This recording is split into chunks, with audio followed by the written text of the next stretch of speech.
All right, here we have it, everybody. The anniversary patch for Pokemon Unite. U Impact. The U being all of you at home.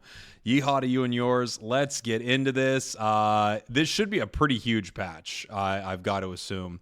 Not surprising to see some changes for Charizard. We have Charizard Hollowware coming up. I'm curious to see what they do here. Charizard, we've got defenses going from 350 to 400, special defense 268 to 320, so a bulkier, all-roundery Char coming to the game. Basic attack, additional damage to burned opponents from Burst Flame, none. Flamethrower, 100% increase. Fire Punch, 100% increase. Wow. Flamethrower, 10% damage increase. Flamethrower plus 20%.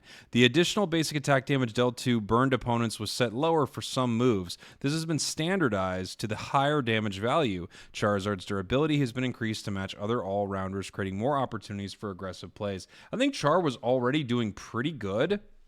It does feel like a Pokemon that's been forgotten a little bit. And of course, I'm not surprised to see some of these changes, but wow. And then of course, we have a Gyarados Battle Pass.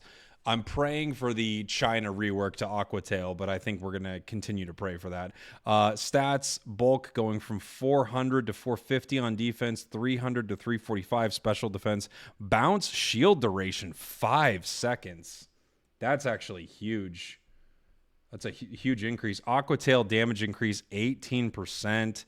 Base damage increase 8% on Aqua Tail Plus. And damage based on opponents missing HP to 20%.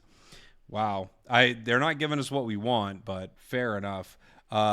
From Gary here, it says the durability and move performance has been improved, allowing Gyarados to overwhelm opponents more forcefully. In particular, the damage from Aqua Tail, which was previously lacking, has been significantly strengthened. I actually don't think the damage was lacking. I just think it's a really awkward move. This feels like it's going to be pretty good, actually. Oh, no. Shot. They did it. Wait, why not? Okay, I was going to say why not do Gary, but they did it. Ho-Oh Sacred Fire. The move Fly has been changed to Sacred Fire. The cooldown goes up from 8 seconds to 12. The user has the user shoot Mystical Fire of great intensity at the designated area, dealing damage to opposing Pokemon it hits, leaving them burned and unable to act. So you burn them and you stun them. For a short time, the user flies into the air, allowing it to move freely over walls, increasing move speed and attack. After it's used, the user's next 3 basic attacks become boosted. If the move is used again, it lands on the ground. Wow. They actually did it. They actually gave us the move. That's incredible. Fire Spin, 10% damage decrease. Added effect, the emitted heat wave now makes opponents unable to act. Oh my gosh. These Ho-Oh changes are massive. Why didn't we do Gary? But fine. This move, Fly, has been changed to Sacred Fire, enabling a new fighting style that hinders opponents while strengthening Ho-Oh itself. Fire Spin has been given a new hindrance effect, which was lacking for a defender. In exchange, Fire Spin's damage has been reduced. Wow, these are amazing Ho-Oh changes. So good. I mean, this is going to be so cool. Guardy, more HP from 6,320 to 6,700 top end. 225 defense to 280. 175 special to 230. Special defense reduction on Psyshock, now 30%. Moonblast gives a shield amount that is now a 15% increase to its shield. Gardevoir often struggled due to low durability, so Guardy's stats have been... and the shield amount from Moonblast have been improved. Additionally, the special defense reduction from Psyshock has been increased, allowing Gardevoir to deal more damage to opponents with high special defense. Now we have Crustle, which I'm kind of surprised to see because we just haven't seen in a while. Defense and special defense getting some nice boosts here from 580 to 640 and 400 to 460 at the top end. So that could be really interesting. Oh, and they also have the bug here. A bug that allowed Pokemon to pass through rocks from Rock Tomb has been fixed. So a nice buff here to Crustle. We have Slowbro buffs. 8,900 HP to 9,350. Water Gun, move speed decrease on self lowered. Surf, move speed decrease on opponents strengthened. Scald, 10% damage increase. Like buffs across the board for Slowbro, it feels like. This is a really good patch for defenders so far, right? We have Ho-Oh getting great changes, Crustle getting defense, Slowbro getting buffs, Snorlax getting, let's see, stats going up, defense and special defense, tackle damage going down. That's actually a bit of a bummer for Snorlax just because tackle is so unbelievably good, but I still think it'll be okay. Heavy Slam, 20% damage decrease, and Flail's cooldown is going up. Snorlax's ability to deal high damage while hindering opponents exceeded expectations for a defender. Therefore, damage of some moves have been reduced to better align with Snorlax's role. On the other hand, Snorlax's durability has been slightly increased, reinforcing its defensive characteristics. It seems like it'll still be a very good Pokemon. Okay, we have Alcremie. This needs to be, we need huge nerfs here. Decorate, cooldown half second, effect duration 2 seconds reduction. That's pretty huge. Shield amount 25% decrease. Very fair. Dazzling Gleam 12% damage decrease. Also very fair. Unite move Fluffy Cream Supreme. Shield amount from 70 to 60%. Alcremie's support abilities. Capabilities, especially the ally strengthening performance of Decorate, were extremely high and difficult to counter. The move effect duration, shield amount, and cooldown have been adjusted, making it necessary to time shields on allies more carefully. These are all great changes. They might have been able to do a little more, but I like that while we are nerfing multiple aspects of its kit, it doesn't look like it's going to be completely useless. I still think it's going to be very good. But we're going to have to see. A 25% shield decrease is actually pretty considerable. Zarina, we've got a damage decrease to Triple Axle, a damage increase to Stomp, and a Unite move decrease on Queen Ascendant by 8%. The performance of Triple Axle, which combines high mobility and damage, has been slightly reduced in its place. Its other move, Stomp, has been strengthened. Doesn't it feel like Zarina is just back and forth all the time? They're like, this move, no, this move, this move, no, this. The fact is, the way this Pokemon operates in the hands of a really skilled player is just brutal. Clefable, this seems pretty fair.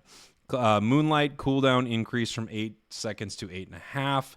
Required energy for its Unite move, 11% increase. It has maintained a high win rate, and the healing from Moonlight in particular was greatly increasing team survivability. The balance has been adjusted by slightly increasing the move's cooldown.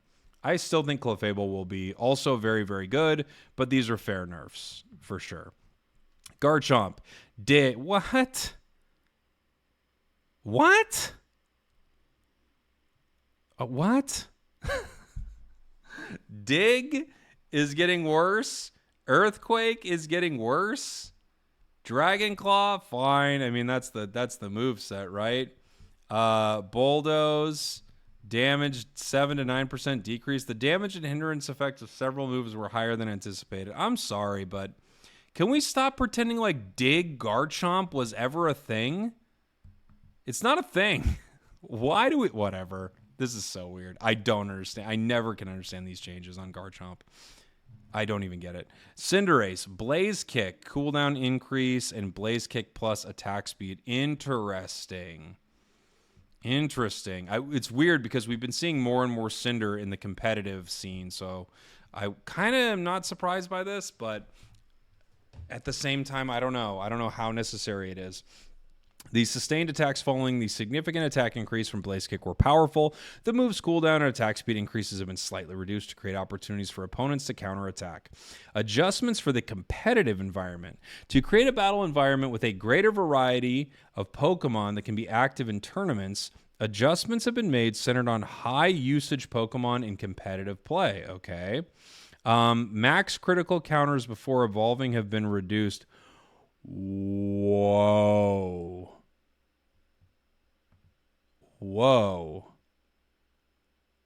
They have 1 crit counter now on Sobble, 2 on Drizzile, and 3 on Inteleon. Fell Stinger changed to be able to interrupt movement with a strong hindrance effect. Wait, changed to be able to interrupt movement with a strong hindrance effect? I don't even know. What are we saying?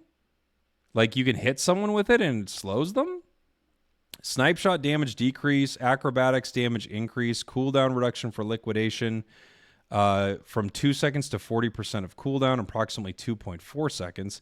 Inteleon's ability to KO wild Pokemon in the early game with the sniper ability was high, allowing Inteleon to secure wild Pokemon KOs too consistently. The number of critical hit counters for Inteleon's pre-evolutions have been adjusted. Also, the damage of Inteleon's main move, Snipe Shot, has been reduced, while the performance of Acrobatics has been improved to increase the variety of fighting styles. I need to understand exactly what Fell Stinger means here. To change to be able to interrupt movement with a strong hindrance effect. I need to understand what this means. I honestly don't know exactly what they're trying to tell me here. If you are hindered, can you use Fell Stinger? Like if you're slowed or stunned? Now I'm just super confused by Fell Stinger, but this feels like a massive nerf to Inteleon, like a massive nerf to Inteleon. Crazy nerfs for Intel here. It feels like. I need to play this and understand what this feels like, but the crit counter is just crazy to me. Psyduck. Psychic area of effect has been reduced from 2 meters to 1.7. Surf. Time until the second stage can be used 0.4 seconds to 0.6. The area of effect for Psyshock was large and often difficult to avoid, so the move's range has been reduced. The time until Surf can be reused has been adjusted to create a window for opponents to react. Okay. Hoopa, Phantom Force, time remaining until second use, 5 seconds to 3.5.